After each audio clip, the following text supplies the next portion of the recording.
ina kazi kubwa ya kuhakikisha kama sio mbili.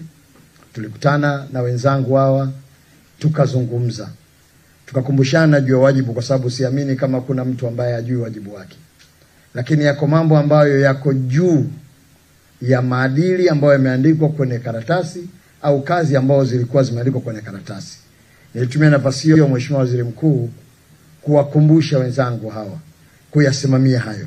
Lakini na kuyasimamia hayo, Mheshimiwa Waziri Mkuu, niliwakumbusha pia kwa kusimamia hayo yako mambo ya matokeo chanya ambayo yatapatikana katika utendaji kazi wetu. Niliwaambia kwa kuwaita viongozi, kwa nyinyi kutoa taarifa zile ambazo wananchi wanatakiwa kujua, ni moja ya njia ya kuisafisha na kuweka vizuri serikali yenu. Hatuwezi kuwa na serikali ambayo viongozi wanalalamikiwa kwamba ni wapotofu wa maadili, na sisi kama chombo cha kusimamia maadili ya viongozi wa umma tumenyamaza kimya.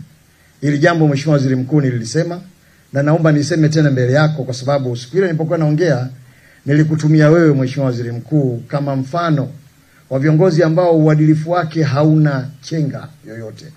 Niliwaambia haiwezekani leo hii Waziri Mkuu wa Jamhuri ya Muungano anasimama kwenye majukwaa kueleza katika maana ya kujisafisha juu ya umiliki wake wa mabasi ambayo sisi humu ndani tunajua kitaarifa na kitakwimu kwa mabasi haya sio umiliki wake.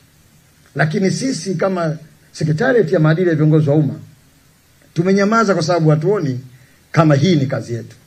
Mheshimiwa Waziri Mkuu, nataka kutumia nafasi hii ya taarifa, na niliwaambia hawa ndugu zangu kwamba haitotokea hata siku moja huko mtaani watu wakamuelewa mtu anayesimama na kusema hiki sio cha kwangu, hiki sio cha kwangu. Na niliwaeleza kwa mfano leo hii hata mimi mwenyewe nashutumiwa juu ya mambo ambayo mimi mwenyewe ninajua kwamba si ya kwangu, na nyinyi humu ndani ambao ndio mmepewa kazi ya kufanya hiyo mnajua kwamba si vya kwangu, lakini mmeamua kunyamaza kwa sababu hamuoni kwamba hilo ni jukumu lenu.